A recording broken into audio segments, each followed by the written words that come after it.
బాలు అయితే మనోజ్ పెళ్లి దగ్గరికి వచ్చి ఈ పెళ్లి ఆపండి అని చెప్పేసి అయితే అంటూ ఉంటాడు. ఆ మాటలకు అక్కడ ఉన్న మనోజ్ అయితే నా పెళ్లి ఆపడానికి నువ్వెవడరా అని చెప్పేసి అయితే అడుగుతూ ఉంటాడు.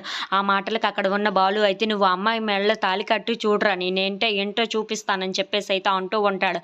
ఆ మాటలు వినగానే అక్కడ ఉన్న మనోజ్ వాళ్ళ అమ్మ అయితే ఏంట్రా నువ్వు పెళ్లి ఆపేది ఏంట్రా వరే నువ్వు వెళ్ళి తాళి కట్టరా నేను ఆడు ఎలా ఆపుతాడో నేను చూస్తానని చెప్పేసి అయితే అంటూ ఉంటుంది. ఆ మాటలు వినగానే అక్కడ ఉన్న మనోజ్ అయితే తాళి కట్టడానికి అయితే వెళ్తూ ఉంటాడు. ఆ తాళిని అయితే బాలు తీసేసుకుని తన జేబులో అయితే పట్టేసుకుంటూ ఉంటాడు. అది చూసిన మీనా అయితే ఏమండి మీరు ఏం చేస్తున్నారండి ఆ పెళ్ళిని అలా ఆపకూడదండి అలా ఆపినా బాగోదండి అని చెప్పేసి అయితే అంటూ ఉంటుంది. ఆ మాటలకి అక్కడ ఉన్న బాలు అయితే నువ్వు నోర్మోయ్ నువ్వు కామ్గా ఉంటే చాలా మంచిది. ఇప్పుడు నువ్వు కాదు కదా ఆ పైనున్న దేవుడు కూడా దిగి వచ్చి పెళ్లి చేయమంటే నేను చెయ్యనివ్వను. ఇప్పుడు నువ్వు మీ అమ్మ వెళ్ళి అక్కడ గుడి దగ్గర భజన చేసుకోండి అని చెప్పేసి అయితే అంటూ ఉంటాడు.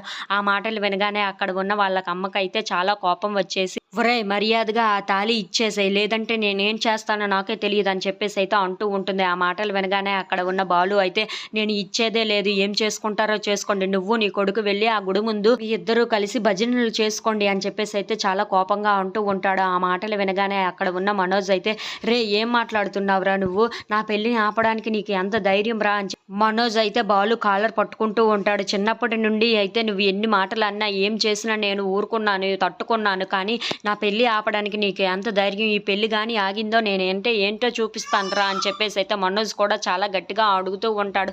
ఆ మాటలు ఏవి పట్టించుకోకుండా అయితే బాలు మొహాన్ని అయితే పక్కకు తిప్పేసుకుంటూ ఉంటాడు. If you like this video please subscribe our channel.